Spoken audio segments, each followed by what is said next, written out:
Dan Wallace, what does Thanksgiving mean to you? Oh, thank you, Master Table Topics Master. I'm thankful for a purpose in life, a profession. 1972, I was Ben Hughes' age. I was in the title insurance business. I got my own a job, just the first job. And I prepared abstracts of title. And that was before title insurance was prevalent. Attorneys would take this abstract with a copy of everything that applied to the public records on each land. They would examine it and then they would write an opinion. So I would put these together. Deeds, mortgages, satisfactions of mortgages, and I came across a thing called an inchoate lien. That's where I came up with the word today. And I mispronounced it in my head, the inchoate. And this was before the internet. I didn't have time to look it up. So all these years, I didn't know what the heck that meant. So now, I put it on the word of the day. We're going to use it. Inchoate lien means incomplete lien. Thanksgiving. I'm thankful that all these fellow Toastmasters criticized the way I dress. He's pulling a Panther back.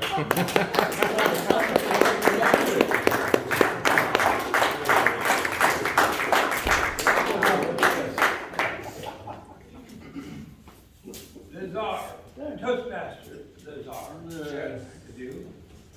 Like a Jew, when you like it. The Czar. If time nor money was an object, where would you spend your Thanksgiving? Well,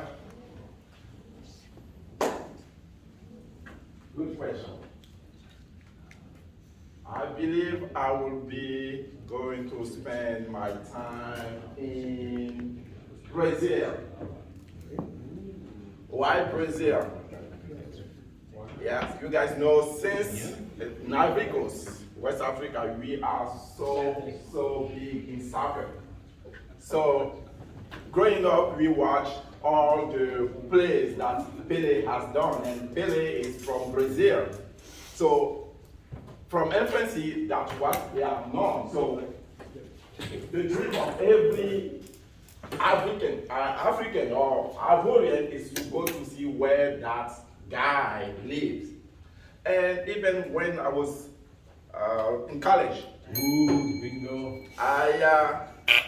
I decided that I will be going for further my education in Stockholm. And why Stockholm and not Brazil? Why? Because it's there that Pelé has his first cup. So I said, I'm going there, but I have red light.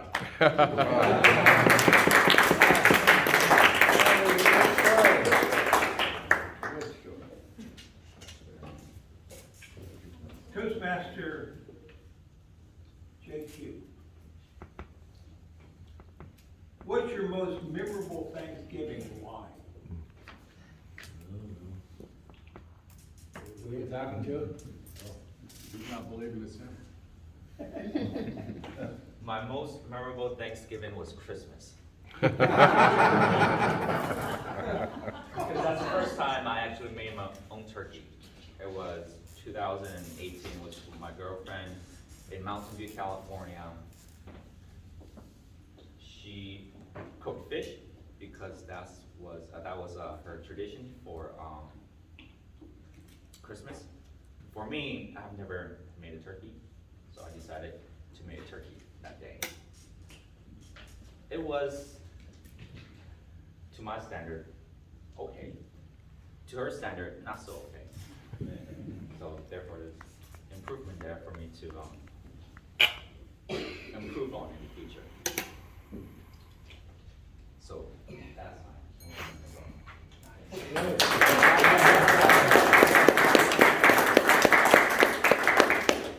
Would that be Merry Thanksgiving?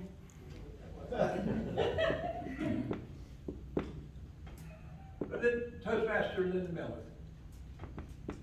If time nor money was an object for you, who would you make certain to be with you to celebrate your Thanksgiving Day?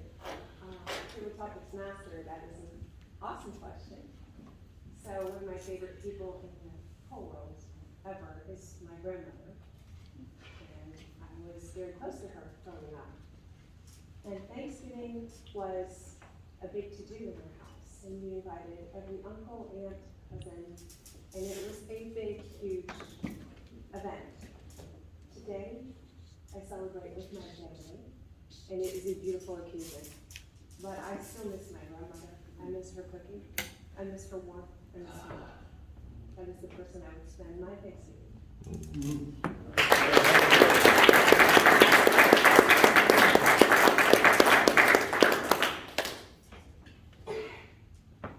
Stephen Mangold, as a child, what was your favorite Thanksgiving meal? Who was? Thank you, Toastmaster. As a child, my favorite Thanksgiving meal was the traditional meal of turkey and stuffing.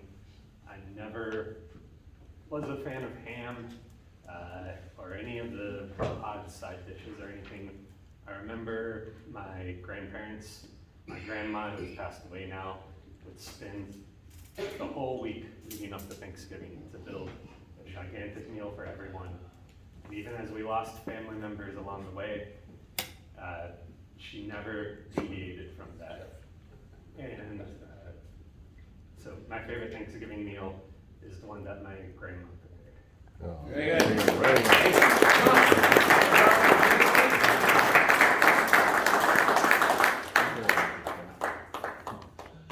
Toastmaster Tom Weiss.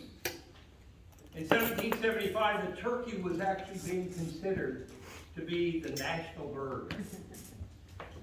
Had we selected the turkey to be the national bird, do you think that we would be eating roasted bald eagle? Thank you, Mr. Table Topics Master. In Cohit, I didn't even know it.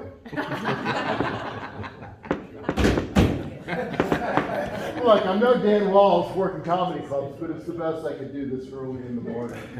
Would we be eating bald eagles if the turkey were to be declared our national symbol, the national animal? A symbol of grace and power and destiny and dominance over the land. A true predator that can also take care of its young. I don't know. I just don't know. But here in the Sunshine State, we do have the Florida Panther. That's another bold creature. It roams the land, stalks its prey at night, is silent and deadly. And you know what? Something you might not know about the Florida predator is that if you get it at just the right time of the year and under certain conditions, and when they're about 1 to 2 years old, it tastes just like manatee. Yes.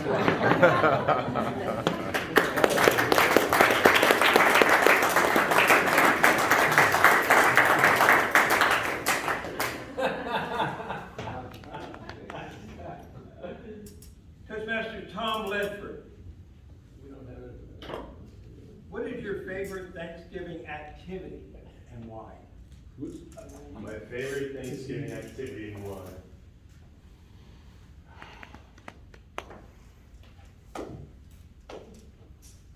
And to be honest, with my family, we aren't as family oriented as most. When it comes to activities, dang, I guess it's just eating. Now that I think about it. Just like show up to see a few of my family members and yeah, just hang out and eat some food. As it sounds exciting as it sounds. As exciting as this sounds, that's what I'll end with it.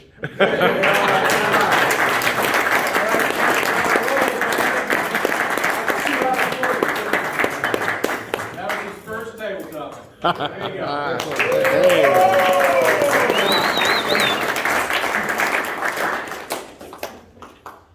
Toastmaster Tim Taylor. Not counting your financial successes, what are you most thankful for this Thanksgiving? I am most thankful to live in a country where you can make many mistakes and still be considered a success. I have made so many mistakes in my life. One year I got a smoker for Christmas. And I said, I'm going to smoke a turkey next year. We're having Thanksgiving at our house. All of our friends are coming over. I am going to be a tough guy, not an incoherent, whatever the word is. I'm going to smoke a turkey. I never cooked a turkey in my life. I got the turkey. I said, you're supposed to take the stuff out of the turkey before you cook it. I reached in that turkey, there was no little bag of stuff. It wasn't in there. So I thought, well, I'm going to be in good shape. So I smoked. I didn't realize you got to stay up all night to keep the smoker going, which was a lot of fun. I stayed up all night. I slept the last 2 hours. I woke up with this horrific smell. It permeated the entire house. I had stuffed all the stuff in the turkey, but what I didn't realize is under the neck on the other end is where they put the little bag. The liver and everything just permeated the turkey. All of our friends came over. They were being generous and they tried a little piece of dark meat. That was all they would eat. So that was my favorite Thanksgiving.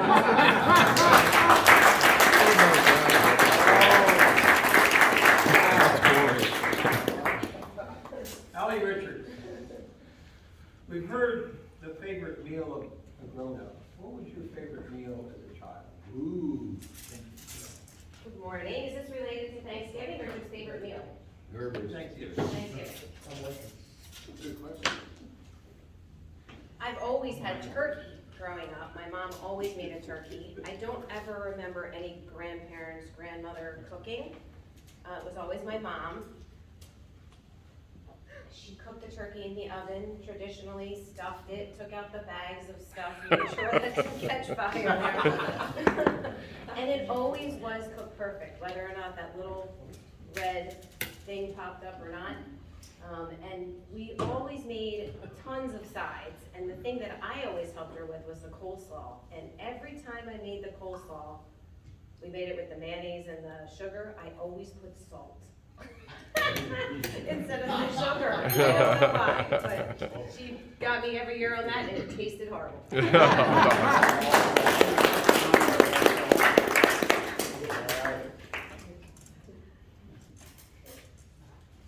Toastmaster Natalie Casey, are you a participant of the Black Friday shopping activity? I have a thought for the day, but I'll go ahead and take it, but I am. Yes, all right. Go ahead. I only have done it once, actually I did it twice. I participated in Black Friday twice, and the second one is the one I'll talk about it because I did it with an exchange student, a foreign exchange student. We had one for a while, which is definitely a topic for a speech or another time, but she had never been to Black Friday, obviously, because she was from Russia. And she also had a slew, bless her heart, she had a slew of psychoses that she came with, which again, that's probably never speak. But anyway, we went to the Gap, and we started at midnight or whatever it was, first time ever, because I don't go anywhere at midnight. But we shopped, and she was like a mouse in the store. She just had to go touch everything and feel everything, and it was really more fun to watch it in her eyes than it was from my own. So, thank you.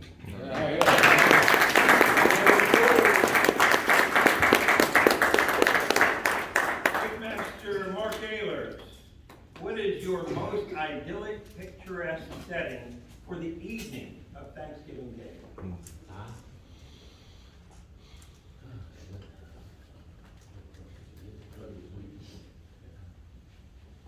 Great question. I'm glad one of you got there. You know, it's kind of a blessing today that Dave felt the big was here. So I don't have to answer that question. But I found it fascinating this morning when I looked at the word of the day and it said encoding. And I hadn't really heard that much since law school. Back then, I did a lot of drinking, particularly on the weekends, but whenever words like that came up, I kind of just automatically zoned them out and never really understood what they meant.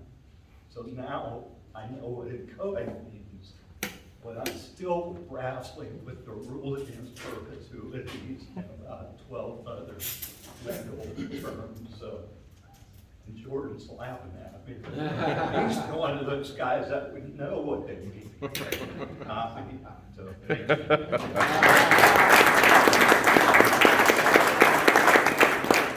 Toastmaster Benjamin Uruia. Eddie. Yeah. What are your favorite hours on Thanksgiving Day? Favorite hours. Thinking about the good things that this country has been through. And also thinking about the symbols. I just heard that the turkey was the national bird. For a long time I thought that the national bird was the eagle. And it's probably because it doesn't have as much meat as the turkey, I suppose. So that you think about symbols, you think about what they represent, what they mean, the history behind. So this is what we appreciate so much, because this is what takes us day by day to the next step, to let us look at the future, and to equate our thoughts into what is coming this way. Thanksgiving. Former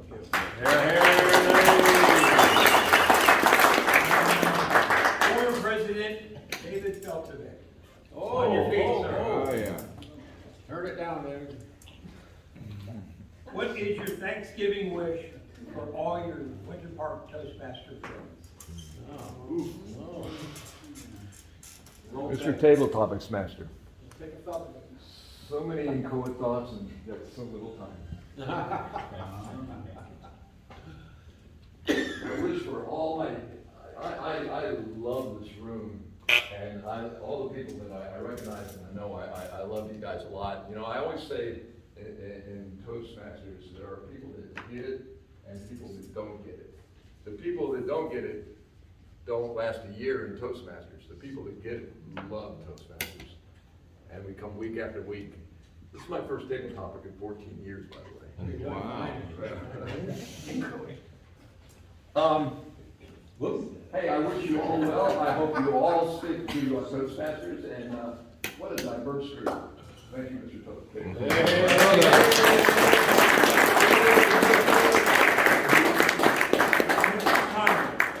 Did they all qualify?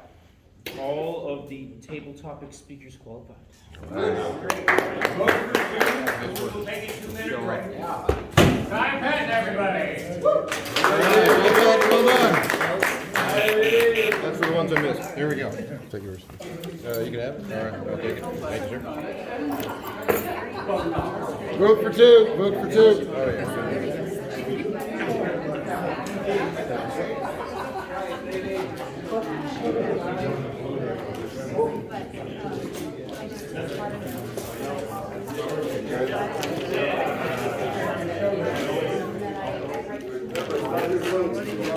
Somebody, man. It's all about the highway.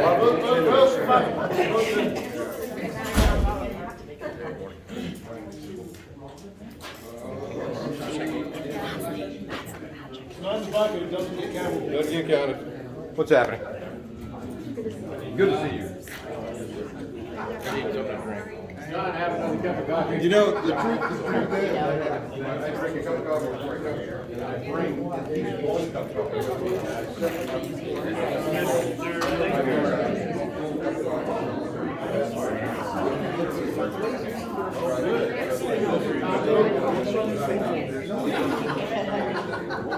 Just something like that.